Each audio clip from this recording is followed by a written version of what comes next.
안녕하세요. 작가 반지상입니다. 네, 반갑습니다.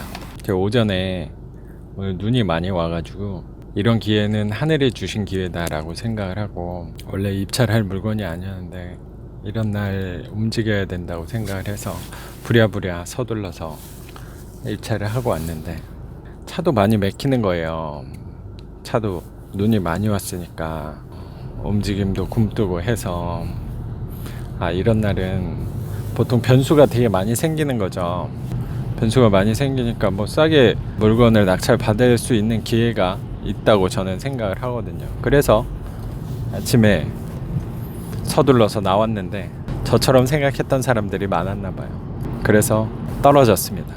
폐차하는 거는 뭐 일상적인 일이니까 이제 뭐 별로 특별하지도 않습니다. 저는 항상 남들하고 좀 반대로 움직이려고 노력을 항상 힘쓰는 사람이니까 이런 날도 부지런하게 입찰을 하시는 분들이 많은 것 같아서 또 저만의 기회를 찾으려고 기회를 엿봐야 될 것 같습니다. 네.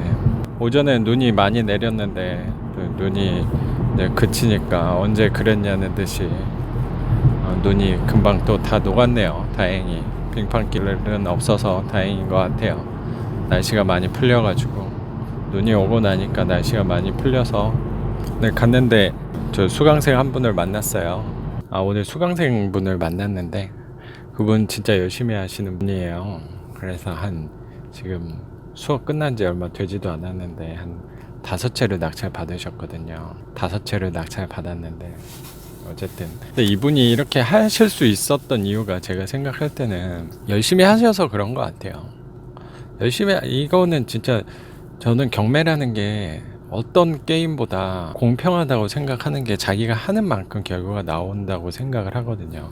책상에 앉아서 뭐 머리로만 싸우는 게 아니고 발로 뛰어야지 결과가 나오는 거니까 그분은 진짜 열심히 하셨다고 생각을 해요. 그러니까 일주일에 한 2-3번씩 입찰을 하셨었고, 근데 회사를 다니시는데 어떻게 2-3번씩 평일에 시간을 낼 수 있냐, 뭐 그거는 좀 개인마다 상황은 다르지만 이분께서는 뭐 회사를 다니시긴 하는데 외부에 유연하게 좀 나가실 수 있나 봐요. 그리고 또 연차가 또 되시니까 뭐 이런저런 핑계를 좀 대고 속이 안 좋다 뭐 이런 식으로 해서 나가시는 것 같더라고요.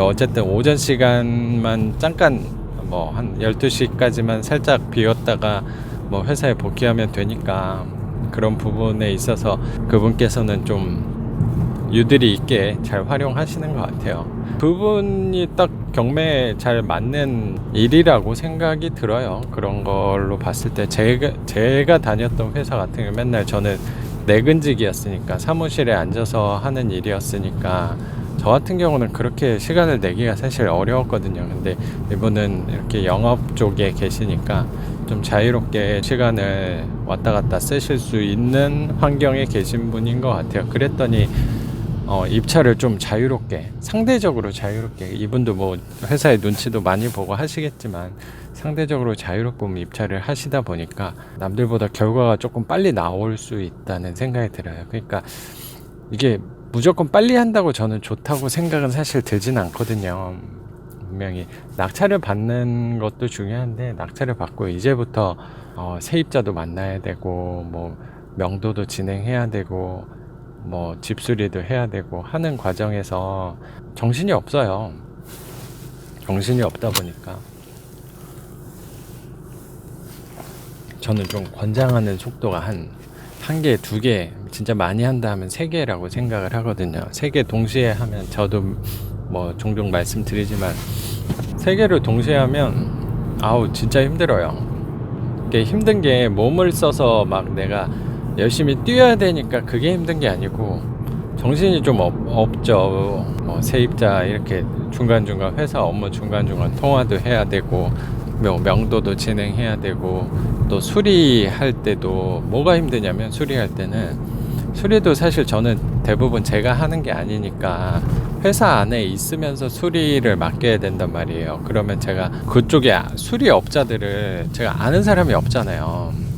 아는 사람이 있는 동네면 뭐 그나마 좀 수월할 건데 그 업자들을 좀 알아봐야 돼요. 뭐 수도라든가 아니면은 뭐 도배라든가 아니면 뭐 화장실을 좀 수리한다 하면 뭐 그런 것도 그렇고 뭐 싱크대라든가 뭐 이런 거를 수리할 때 샤시라든가 이런 거를 수리할 때 또 그 동네 분들을 알아봐야 되잖아요. 그러니까 그런 거 알아보는 것도 뭐 중요한데 이 믿을 만한 사람을 구하기가 쉽지가 않아서 그쪽 시장은 사실 이 표준 가격이 없는 시장이다 보니까 부르는 게 값이거든요. 근데 또 중요한 게 뭐냐면 이렇게 견적을 보러 와요. 그 사람들은. 저는 회사에 있으니까 전화로 해야 되잖아요. 전화로 해서 보고 뭐 견적을 받다 아니면 수리를 하든 했을 때 제가 바로 가서 수리 다 끝나셨으면 제가 확인을 좀 하겠습니다 라고 할 때 제가 바로 가서 확인을 하기가 어려운 상황들이 사실 많죠. 저는 전화로 이 원격으로 다 해야 되다 보니까 확인을 하고 또 돈을 수리비를 보내드려야 되는데 그게 너무 그 시간차가 길다 보면 마음이 불편할 때가 저는 많이 있는 것 같아서 저는 그냥 수리한 거 확인 안 하고 그냥 동영상이나 아니면 사진으로만 찍어 달라고 말씀드리고 수리비를 보내드리는 경우가 많이 있었거든요. 근데 이거를 처음 내가 하게 되면 그래도 눈으로 직접 보고 내가 확인을 하는 게 당연히 이상적이겠죠. 근데 그런 상황이 되지 못하는 경우도 많이 있으니까 마음이 좀 불편하죠. 돈을 주긴 했는데 이거 내가 적절한 금액을 비용을 지급을 하는 건가. 어쨌든 꼼꼼히 체크도 하면 좋은데 회사 다니면서 그거를 진행하다 보면 스트레스를 조금 받죠. 근데 그 과정이 만약에 제가 집을 한 군데만 이렇게 수리를 한다면 명도도 하고 수리도 진행을 한다면 그나마 그거는 그렇게 스트레스는 좀 덜 한 거죠. 근데 그게 막 2개, 3개, 막 4개 뭐 전 5개까지 한꺼번에 한 적이 없으니까 스트레스를 진짜 많이 받아요.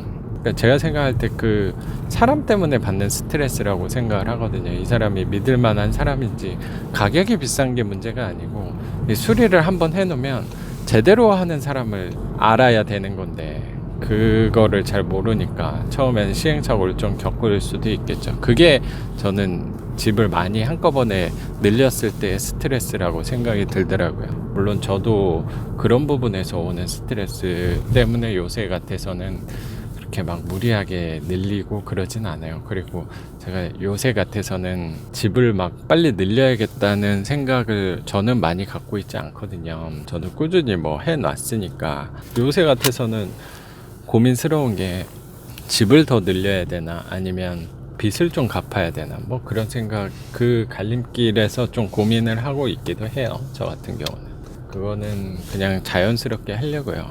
계속 꾸준히 입찰하다가 저는 어차피 비싼 가격으로 입찰을 하는 사람은 아니니까 꾸준히 입찰을 하다가 뭐 하나 되면은 또 뭐 물건을 늘린다고 생각을 하면 될 것 같고 계속 낙찰이 안 된다 하면 저는 빚을 갚는 방향으로 생각을 하고 있어요. 예. 그래서 그 방향은 그래서 사실 그렇게 생각을 하니까 마음이 저는 좀 편한 것 같아서 그렇게 물건을 늘리는데 욕심도 많이 없고 저는 전 뭐 이미 좀 많이 갖고 있다고 생각을 해서 근데 이 부동산이란 거의 특징이 뭐냐면 경제학 용어에 한계 효용의 법칙이라고 있어요. 한계 효용의 법칙이 뭐냐면 예를 들어서 되게 목이 말라요. 그러면 물을 한 모금 시원한 얼음물을 마셨을 때 막 그 만족감이 되게 크잖아요. 그때 마시는 물은 뭐 정말 꿀맛 같잖아요. 근데 그거를 2모금 마시고 3모금 마시고 계속 먹을수록 제 만족도는 점점 떨어지겠죠. 모든 객체는 한계 효용의 법칙이 적용이 돼요.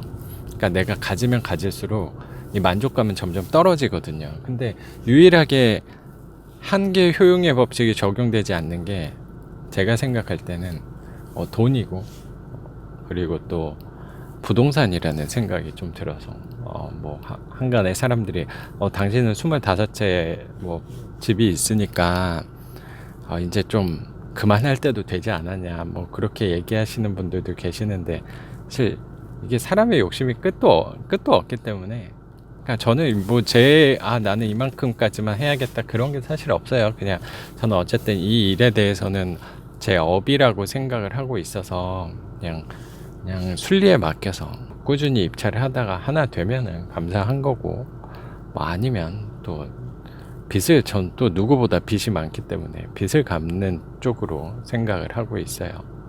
뭐 저도 되게 욕심쟁이여서요. 뭐 제가 숨을 다하는 날까지, 제 삶이 다하는 날까지는 뭐 저는 이 일이 업이라고 생각을 하고 있어서 계속 할 생각은 갖고 있어요.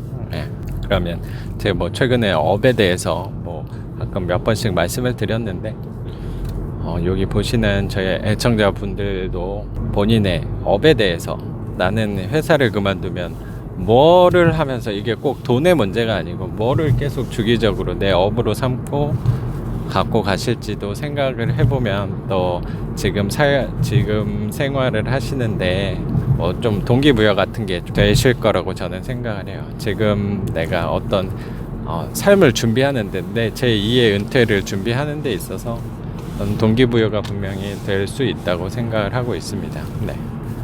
그러면 오늘은 여기까지 하겠습니다. 작가 반지상이었습니다.